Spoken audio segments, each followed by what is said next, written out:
Hey everybody, it's Professor Diffley. This is, History 110, Unit 5, the American Revolution. So this is the first in the lecture videos for this unit. Just quickly look through what we need to do this week. There's a required website. It's really just a link to the Declaration of Independence. Make sure you read that. The lecture slides with notes. There are a lot of notes in these, so make sure you read those. That's where all the detail is. Required videos, which you can see below in the folder. And then you have a, unit exam as usual and a discussion board. Quick note on the discussion board. So what do you got to do here? So the discussion board, let's just bring it up here. What it asks you to do here is really imagine British arguments against independence. So what you got to do first and foremost is you got to identify what the arguments from the American colonist perspective was for independence. So you identify those. But more importantly, to the point of this, is you have to then approach those and imagine arguments against independence. So you need to pretend you're a British member of parliament here, arguing against independence. So you've probably been taught the American Revolution and all that solely from the American perspective. Here this week I'm asking you to really put yourself in the shoes of the British there. And so that is what you have to do this week. It's all due by the end of the week. Like I said, make sure you read the notes. You can see there are going to be a lot of notes for things here. Especially here, you can just see how long they are. A lot of this is repeated in some of the following slides from this one at least, but there is a lot of them to give you background. The videos do a good job. Make sure you watch all three of those as well. From there. So let's get into this. The American Revolution, the War of Independence. Just an image of the Boston Massacre. So some overview, big ideas. What starts as a simple or a seemingly simple dispute over taxation escalates into a major conflict that gives birth to a new nation, sparks other revolutions through the Western Hemisphere. And this really does, as I was saying, the age of revolution, where you're going to have upheavals in Europe, Caribbean, Latin America, forever changing the way the face and countries of the Americas. So really this is about liberty, as they're going to say. What they call, their freedoms is going to define the struggle. It's no longer just about political independence, right, of being able to make your own laws. It goes deeper than that. All the things that we now think of as what it means to be free, you begin to see that. It also is the first time you hear from people calling to make the United States, what becomes the United States, an asylum of liberty for all mankind, a place where others can come to be free. So taking a long view of this again, really three defining processes here: political democratization, the market revolution, and the emergence of the Western United States as a distinct and social political region. A lot of this will be covered as we go forward. But increasingly, there's new ideas of freedom that we have today. It's not just about voting. It's about economic opportunity, physical mobility, self-definition, and fulfillment. And you can see how those change over time. You're also going to get the rise of political parties in the United States and political conflict between different parties in the United States, different groups, things like that. And here you can see, the end result of one of these, the revolutions, then pulling down the King George's statue in what is today Manhattan. And interestingly, the notes say this was a statue was later melted down to make bullets for the Revolutionary War. So preview. These are the big topics. There's lots of notes that go with them. So let's take a look at these. Again, there's just some more images here of them going after the lieutenant governor and others in Massachusetts. Here's another one here. All right, so again, an overview here. What brings this on? Well, major catalyst for all of this is the 7 Years' War and the resulting debt that comes out of it. American involvement in the 7 Years' War, they are looked at as peers, as the same, equals as the British back in England. And that's going to change here. You're going to get a new king. King George comes to power, so he's going to seek to put his stamp on things. As a result of the war, there's need for more taxes, more money, and so London is going to try to consolidate its power over the empire. It's going to do that with different taxes, and especially one of the big ones is going to be the Stamp Act crisis that's going to bring this about.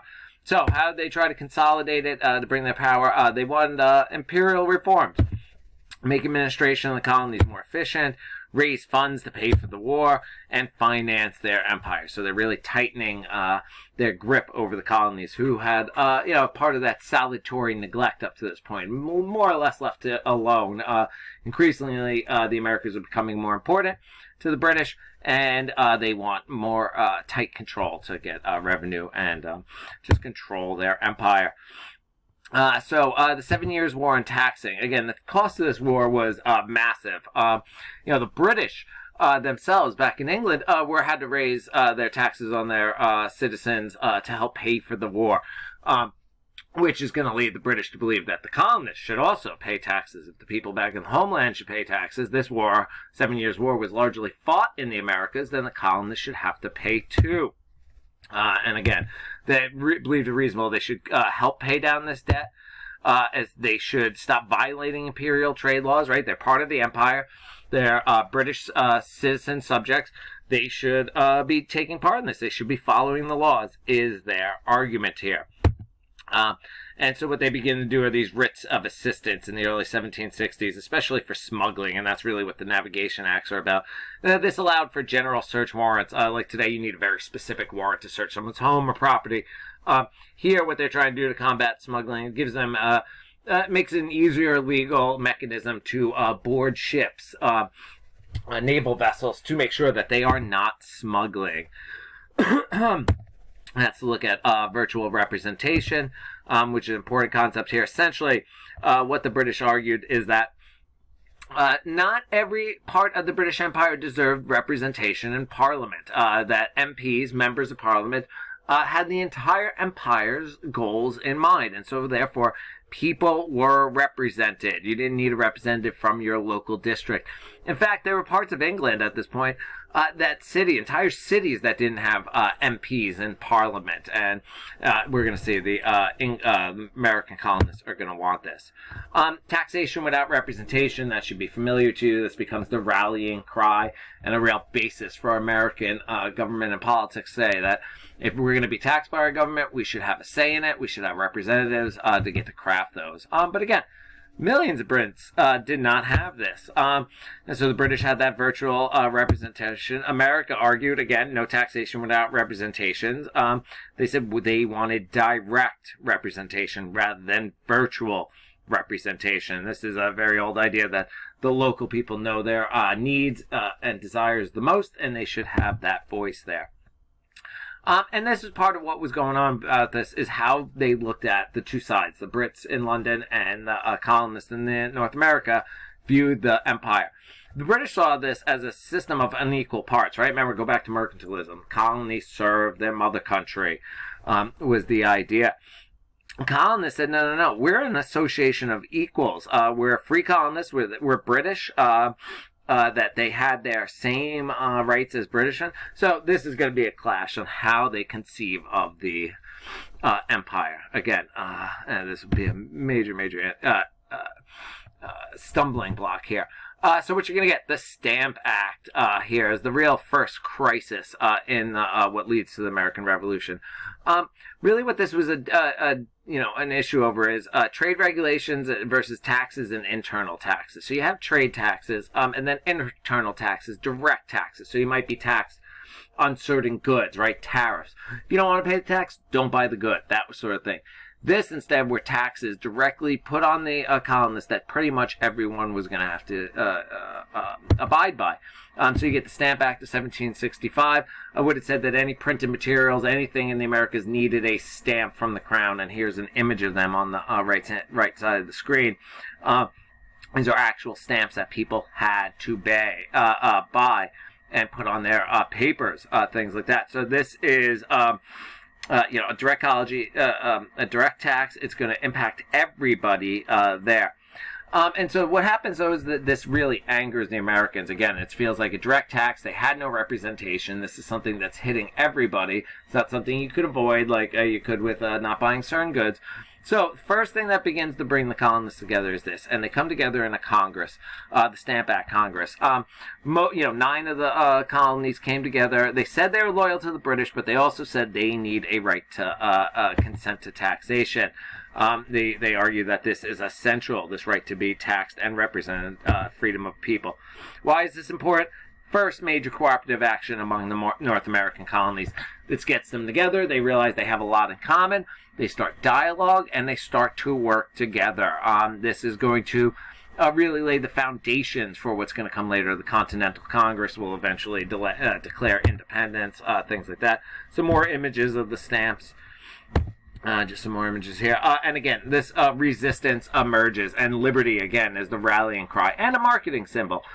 What you start getting in different parts of the country are things that represent liberty. Like here you have on the right a liberty tree, liberty pole with the Phrygian cap on top. This later becomes a rally symbol in the French Revolution. It is actually taken from ancient Rome, where freed slaves had a hat that could signify their freedom there. But you get a liberty tree in Boston where people start to gather around. They name it the Liberty Tree. You're going to get Liberty Hall. You're going to get liberty poles put up in all these cities. Everything becomes about liberty.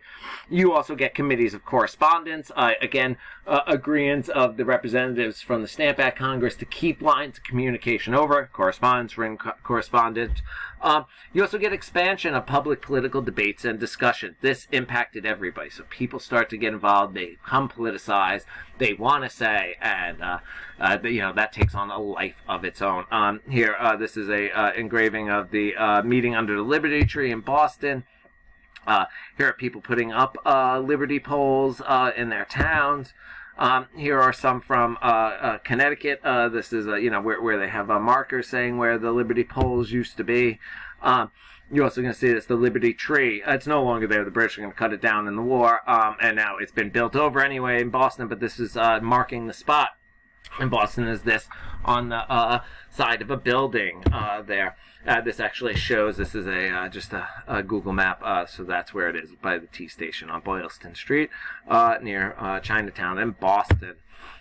The other thing, again, I said this radicalized people got them involved, and you get the Sons of Liberty, this paramilitary radical organization that opposed not just the Stamp, but also the Sugar Act and others. They're paramilitary. They organize them as a militia. They decide to take things into their own hand. These are craftsmen, laborers, sailors. This is like the common people. The upper classes kind of fear them because of their propensity for violence, and the worry that they were maybe only looking out for their only class interest. But this becomes their rallying cry: liberty, property, and no stamps. They enforce boycotts of British goods. What do we mean by enforce them? They really patrol, keep people from buying goods from Britain. This desire that that the colonists should be making things at home. And they would use political violence when they felt like it, I guess. Attacking the homes of tax officials. Here they burn Thomas Hutchinson's home in Boston. They'll also tar and feather tax collectors, which is actually, you've seen it, they pour tar on them and then douse them with feathers. It's actually very brutal. Most people will die from this. Imagine having hot tar poured on you. You're gonna get really, really injured. Why is this important? Again, the people are rising up. They are becoming politicized. They're starting to take things in their hands. They're directing their anger. It also shows they're willing to use violence if necessary to achieve their goals. It's up to you to decide whether or not that is a good thing or a bad thing. But nonetheless, it is significant and a turning point here. Here you see the tar and feathering of the Bostonians paying the excise man, as they said there. And again, under the Liberty Tree. See in the background with the ship, them dumping the tea over. That'll be the Boston Tea Party reference there. Here's another depiction of it. Same depiction, just colored in, and the image is flipped. Here are alphabetical list of from Dorchester and Boston from August of 1769. A list of all the different men who had become part of the Sons of Liberty. More drawings of them. This is a call for them to come out and from Boston. for them to come out and band together. Eventually, Stamp Act is repealed. The British realize it's causing more harm than it's actually doing there. So that is a success in that sense. All right, we will pick up here in the next video right after the Stamp Act.